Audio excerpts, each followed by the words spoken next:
गुरु ब्रह्मा गुरु विष्णु गुरुदेव महेश्वरः गुरु साक्षात् परब्रह्मं तस्मै ஸ்ரீ குருவே நமஹ. கடவுள் அருள் நேயர்களுக்கு இனிய வணக்கங்கள். நாம் தொடர்ந்து புரட்டாசி மாதத்தின் பலன்களை காண இருக்கிறோம். வாருங்கள். வணக்கம் மகரம் ராசி அன்பர்களே. இந்த மாதத்தில் உங்களுடைய ராசியின் யோகக்காரகனான சுக்கிர பகவான் அஷ்டமமான சிம்மராசியிலே அமர்வதும் அங்கிருந்து கன்னிராசி அமர்வதும் இருக்கிறது. ரெண்டுமே உங்களுக்கு நல்லது தான் நடக்க போகுது. ஏற்கனவே உங்களுக்கு பாதகத்தை கொடுக்கக்கூடியவர் மறைந்திருக்கிறாருங்கிற குரு, உங்களுக்கு மறைந்த குரு நிறைந்த தனம் அப்படிங்கிற வழியிலே தொழில்ஸ்தானத்தையும் விரயஸ்தானத்தையும் குடும்பஸ்தானத்தையும் பார்த்து அனுகிரகமாக இருக்கிறார்.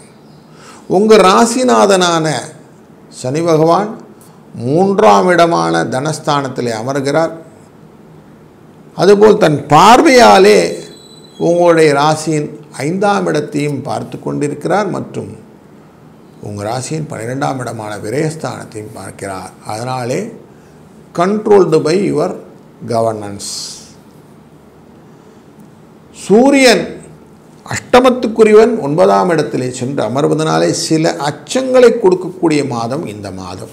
எதையும் செஞ்சிட்டோமான்னு ஒரு 10 வாட்டி கேள்வி கேட்டுகிட்டே இருக்கும். பதட்டத்தையும் அச்சத்தையும் மாற்றி மாற்றி உங்கள் மனதிலே ஏற்படுத்தி கொண்டு அதுக்கப்புறமா தான் தீர்மானமான முடிவுகளை காட்டும் என்பதனாலே கொஞ்சம் குழப்பங்கள் வரும். தொழில்ஸ்தானத்திலே செவ்வாய் அமர்வதும் அவருடன் புதன் 2ஆம் அக்டோபர்லேருந்து உட்கார்ந்துறார். பிரயாணங்கள் இடப்பெயர்ச்சிகள் லாபத்தை கொட்டுத்தரும். பண விரயமும் உண்டாகும். ஆனால் குருவின் பார்வையினாலே கட்டுப்படும். 9ஆம் இடத்திலே இருக்கக்கூடிய சூரிய பகவான் அச்சத்தை கொடுக்கக்கூடிய சூழ்நிலையிலும் 9ஆம் இடத்தில் இருக்கக்கூடிய புதன் 17/9 வரையிலேருந்து 1ஆம் தேதி அக்டோபர் வரைக்கும் அங்கே தான் உட்கார போகிறார். அப்படி உட்காரும்போது உங்களுக்கு நிறைய ஆடை ஆபரணங்கள் வாங்குவதற்கான வசதிகளை ஏற்படுத்தி கொடுத்து அதெல்லாம் செயற்கையாக செய்து விடுவார். வீட்டிலே நல்ல விசேஷங்கள் நடப்பதற்கான வாய்ப்புகள் நிறைய இருக்குது.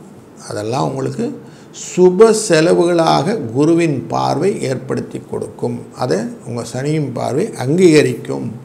அதனால் நல்லது நடக்கக்கூடிய சூழ்நிலை நிறைய இருக்குது.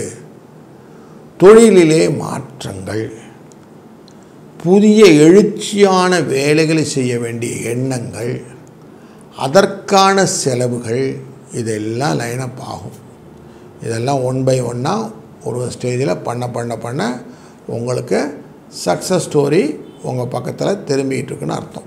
அதனால் இது எல்லாமே இந்த மாதத்திலே நல்ல பலன்களாக அமைகிறது.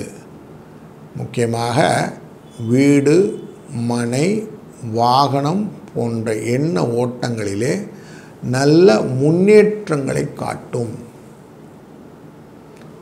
தொழில்ஸ்தானத்திலிருந்து பார்க்கக்கூடிய செவ்வாய் மேஷராசியிலே பார்க்கிறார். லாபத்துக்குரியவரான இந்த செவ்வாயின் பார்வையினாலே இதெல்லாம் லாபமாக முடிவதற்கு வாய்ப்புகள் நிறைய இருக்கிறது. விவசாய அன்பர்களுக்கு விவசாயத்திலே நல்லதொரு பலன்களை பெறக்கூடிய சூழ்நிலையும், சுக போகங்கள் வருவதற்கான சூழ்நிலையும், பயணங்களினால் வரக்கூடிய லாபங்களை பெறக்கூடிய சூழ்நிலையும், முக்கியமாக எழுத்துத்துறையிலே இருப்பவர்களுக்கு புகழ் பெறுவதற்கான வாய்ப்புகளும் இந்த மாதத்தில் இருக்கிறது. பூர்வீக சொத்துக்களினால் வரக்கூடிய யோகங்களும் அதனால் வரக்கூடிய பெனிஃபிட்ஸை அனுபவிக்கக்கூடிய பாத்தியதையும் இந்த மாதத்தில் உங்களுக்கு கிடைக்கும்.